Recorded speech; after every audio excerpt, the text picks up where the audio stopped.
এক কাঁঠালের তরকারি রান্না করতে যে সময়টা লাগে, এই সময়ে কিন্তু অন্য ৩-৪ টা আইটেম রান্না হয়ে যাবে। তো কাঁচা কাঁঠাল তো বাড়ি থেকে নিয়ে আসছিলাম। একদিন আমিষভাবে খাওয়া হয়েছে। তো ভাবলাম আজকে যেহেতু রবিবার নিরামিষভাবে আজকে করে নিই। ফ্রিজে রেখে দিয়েছিলাম অর্ধেকটা। তো ওইটাই বের করে নিয়েছি। তো এখন কিন্তু সুন্দর করে ভেজে নিতে হবে। কাঁচা কাঁঠালের তরকারি রান্না করতে কিন্তু অনেক সময় লাগে। দেখা গেছে সবকিছু রেডি তারপরেও কিন্তু অনেক সময় লেগে গেছে। তো কাঁঠালটা কিন্তু আমি সুন্দর করে ভেজে নিয়েছি। আর এদিকে কিন্তু মসলাটাও খুব সুন্দর করে রেডি করে নিয়েছি। এখানে শুধু একটু আদা পেস্ট আমি আবার করে দিয়েছি। মানে ফ্রিজে যেটা ছিল ওইটা দেওয়া যাবে না যেহেতু আজকে নিরামিষ।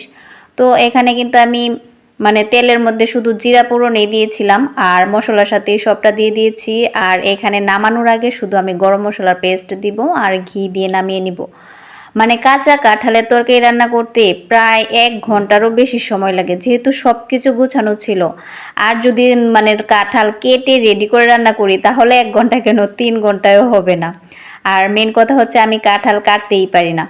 তো যাই হোক মসলার সাথে কিন্তু খুব সুন্দর করে আমি কষিয়ে নিয়েছি। আর এখন কিন্তু পরিমাণ মতো ঝোলের জন্য জল দিয়ে দিব। খুব বেশি জল দিব না। যেহেতু মাখা, মাখা টাইপের থাকবে অল্প পরিমাণেই দিব।